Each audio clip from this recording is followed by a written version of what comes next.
6 নম্বরে নেমে captain's knock. Dhaka মেট্রোর কাছে 1 রানে হারলেও দেশের টি-20 ইতিহাসের অন্যতম সেরা ইনিংসটা সেদিনই খেলেন মাহফুজুর রাব্বি।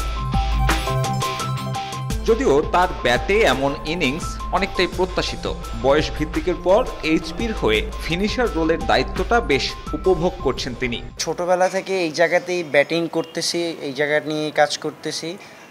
ভালো লাগে আসলে এই জায়গাটাতে ব্যাটিং করতে। আর ট্রাই করি যে টিমের যে সিচুয়েশান আছে বা যে সিচুয়েশানে যা করা দরকার আসলে আমি আসলে ওইটার জন্য প্রস্তুত থাকি। যে আসলে আমার কাছে মনে হয় যে টিম ফার্স্ট, টিমের জন্য যেটা দরকার সেটা যদি হয় ডিফেন্সিভ, যদি হয় অ্যাটাকিং, আসলে টিম ফার্স্ট আমার কাছে মনে হয়। যদিও রাব্বি প্রথম নয়, বয়স ভিত্তিকে সম্ভাবনা দেখিয়ে এর আগেও আসেন অনেক ক্রিকেটার, তবে আন্তর্জাতিকে পা রেখেই খেই হারায়। যুব এশিয়া কাপ জেতানো অধিনায়ক অবশ্য হাঁটতে চান না সে পথে। আত্মতুষ্টি নয়, দেশকে জেতাতে চান বিশ্বকাপ।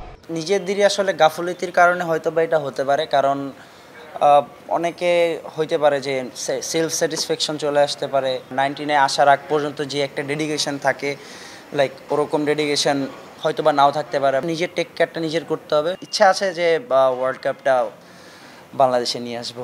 ফিনিশার হয়েও পুরোদস্তুর অলরাউন্ডার রাব্বি। ক্রিকেটের পালা বদলে 2 বিভাগে দক্ষতা না থাকলে আন্তর্জাতিকে টিকে থাকাটা কঠিন হবে বলে মত 19 পেরোনো রাব্বির।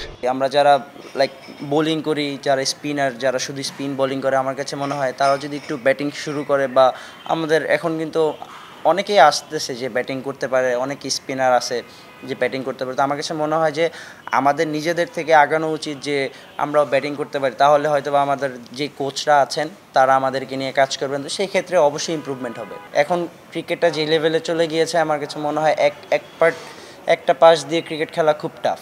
তো দুই দিকেই মনোযোগী আর হার্ডওয়ার্কার হওয়া উচিত। এনসিএল এর পর এখন বিপিএল এর অপেক্ষা।